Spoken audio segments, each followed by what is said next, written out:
Segunda-feira, dia 23 de janeiro de 2023.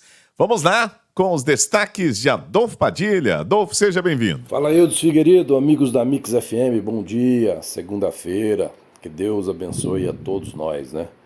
O fato novo agora e lamentável é a situação dos índios, como que eles se encontram. Mas também há de se fazer referência, que já explode na internet, que tudo pode não ter passado mais uma vez de um grande teatro. Não o sofrimento dos índios, que é lamentável ainda ter ser humano passando o que aquelas pessoas estão passando, mas o teatro político, o teatro da política de palanque que parece não terminar nesse país, e pior, é sempre iniciativa de quem já está no poder que poderia fazer tudo diferente. Digo isso porque a gente já vê nas redes sociais e alguns blogs de notícias que os índios são do lado da Venezuela. Seria fruto da ditadura de Maduro, seria fruto da ditadura que acontece pro lado de lá do Brasil. Até mesmo o mapa que foi mostrado na televisão, que dá um espaço enorme para isso, ele está colocado de uma forma equivocada. O espaço que pertence à Venezuela foi meio que abolido naquela explicação. É até vergonhoso a gente ver um órgão de imprensa que deveria agir com total imparcialidade, dar tanta parcialidade para tentar eliminar e acabar com alguém que não lhe agrada. É também um absurdo a gente não ver que essa política não acaba. O Brasil está precisando de cuidados. Esses mesmos que estão dizendo sobre os índios, que vão abrir investigação, são aqueles que disseram que ia abrir investigação sobre o dia 8, daquela lamentável destruição que fizeram em Brasília. E quando começou a explodir nas redes sociais, mais uma vez, versões que poderiam contrariar o que eles queriam, até mesmo a CPI eles quiseram abafar. E estão abafando. E esses mesmos que estão fazendo o discurso, querendo jogar na conta do ex-presidente, que já respondeu nas suas redes sociais tudo que fez durante os seus anos de governo a favor dos índios, acabou de liberar agora 10 bilhões para a cultura e 1 bilhão para o agronegócio. Acabou de liberar agora 5 milhões para uma única artista, a Cláudia Raia. Será mesmo a preocupação imediata deles, os índios? Ou seria, mais uma vez, lamentavelmente, usar um episódio tão triste apenas para fazer política? Mostrar o ruim que já existia para falar que está fazendo alguma coisa. Isso tem que parar. Isso tem que acabar. Se o Lula continuar ouvindo segmentos do PT, que a gente lê em alguns articulistas políticos, de que querem vingança, que querem poder pelo poder, corre o risco de fazer ou cometer o mesmo erro do passado. O Brasil precisa andar para frente, e para andar para frente tem que parar de olhar para trás. Bolsonaro é uma preocupação daqui 4 anos. Bolsonaro é uma preocupação que tem 4 anos para tentar fazer apagá-lo, mas apagá-lo com trabalho. Porque podem falar o que quiser, podem pregar o que quiser. Houve erros, houve, mas houve muito mais acerto do que erros. Agora vem a transposição do rio, já corre na internet, que fecharam o canal de água. Gente, se não é lamentável isso, é um absurdo. É de uma outra forma judiado do nordestino, como esses índios foram todos judiados, o que é lamentável. Toca o programa, meu amigo Eudes Figueiredo. E olha só, o comandante do Exército, General Júlio César de Arruda, esteve numa reunião no final de semana com o alto comando da Força. O objetivo do encontro era anunciar a decisão do presidente Luiz Inácio Lula da Silva de demiti-lo. Arruda atribuiu a decisão às críticas que o Exército tem recebido por suposta falta de disposição no combate aos atos de vandalismo registrados no dia 8 de janeiro em Brasília. É o que eu falo, o Exército Brasileiro, as Forças Armadas, hoje, se você fizer uma pesquisa, já não está entre as instituições que as pessoas mais acreditam ou mais respeitam. Quem tem uma grande culpa são eles mesmos.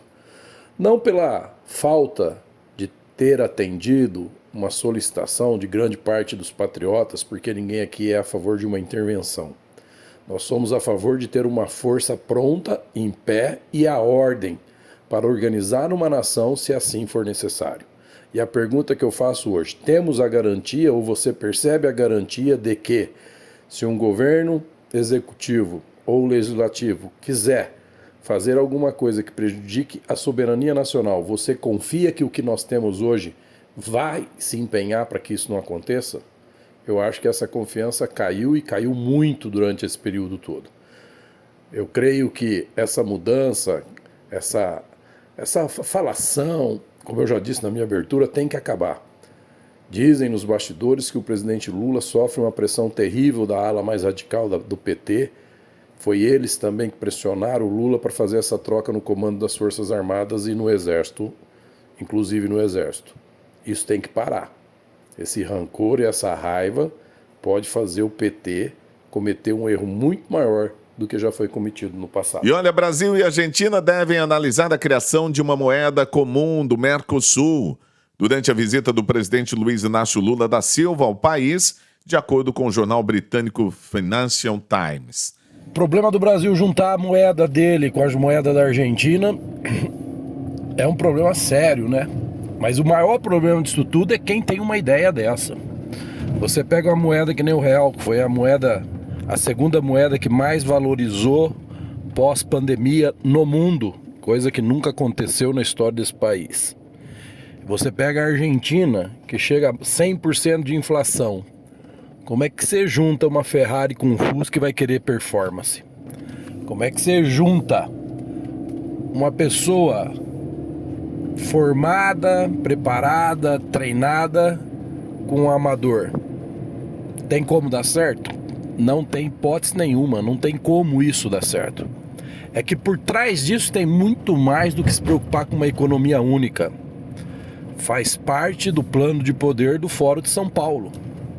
É ir lá, só ler a cartilha sobre a unificação dos países de esquerda na América Latina. E o primeiro passo seria criar uma moeda, com o discurso de ser uma moeda forte, com o discurso de ser uma certa independência financeira do resto do mundo.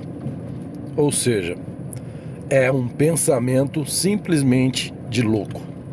A defesa do governador afastado do Distrito Federal, Ibanez Rocha, informou que vai entregar o celular do político à Polícia Federal hoje, segunda-feira, para a irrestrita colaboração com as investigações.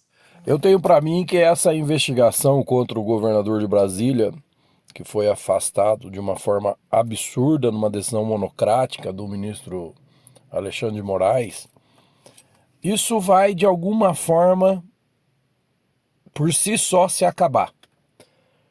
Porque da mesma forma que a intenção de acusar, a intenção de querer culpar Bolsonaro ou seus aliados do que aconteceu em Brasília dia 8, ela baixou.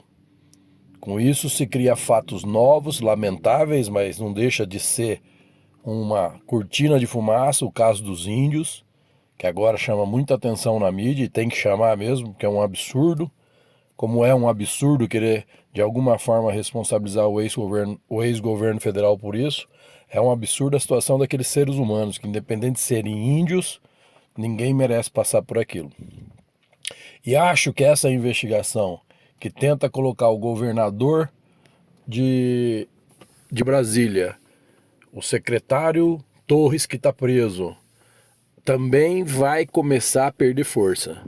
Porque no fundo vai fortalecer aquilo que se parece muito claro, que teve sim infiltrados, como disse e afirmou o interventor de Brasília, e que esses infiltrados não fazem parte daquele grupo patriota, daquele grupo de pessoas que estavam lá heroicamente na frente do quartel, seja desejando algo que seria impossível de acontecer, mas acreditando em alguma coisa que poderia ser feita.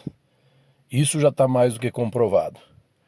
Logo penso, e até seria capaz de apostar, meu amigo Eudes, que essa investigação ela vai se diluindo, porque o cano desse revólver pode estar apontando cada vez mais rápido para o pé de quem deu um tiro, achando que ia acertar o alvo E o tiro acabou saindo pela culatra. E olha só, o ministro Alexandre de Moraes, do Supremo Tribunal Federal, analisou nas audiências de custódia 1.406 pessoas detidas após os atos de vandalismo em Brasília no dia 8. Com a decisão, 942 detenções em flagrantes foram convertidas em prisões preventivas.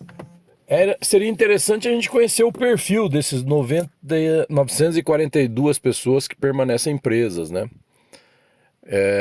Porque o perfil delas talvez não teria nada a ver com terroristas, ou na grande maioria deles. A gente já falou aqui, disse que mesmo entendendo que houve infiltrados, tem o efeito manada, né? A pessoa está ali no calor da emoção, acaba fazendo aquilo que não é da natureza dela. Mas, diante do que já falou o GSI, diante do que já identificou a ABIN, diante das informações que muito estranhamente as portas pareciam estar abertas, que muito estranhamente as pessoas, quando chegaram, já tinha pessoas lá dentro quebrando tudo, diante de informações oficiais dizendo que eram profissionais de guerrilha, que eram pessoas que sabiam o que estava fazendo. Eu deixo aqui uma pergunta para todos nós brasileiros, do bem. A grande parte dessas 942 pessoas que estão lá detidas são vítimas. São vítimas de uma sede de querer acusar e culpar um adversário político. Porque as pessoas que se manifestaram, tanto na frente do exército, como nos tiros de guerra, elas só estavam ali porque elas não tiveram uma explicação. Elas não tiveram resposta das perguntas que foram feitas. Apenas isso. Não é uma questão de aceitar ou não aceitar o resultado de uma eleição. É simplesmente o fato de ter questionamentos que não foram respondidos, de não ter respostas de dúvidas que foram levantadas e que tem fundamento, porque não existe, não tem como, em lugar nenhum no planeta, sistema eletrônico que possa não ter fragilidade. Logo, essas pessoas elas não têm que ser culpadas de nada. Elas não podem ser acusadas de nada. O que levou elas a estarem onde elas estavam foi a falta de respostas de quem tinha a obrigação de dar e não deu. Essa é a verdade dos fatos.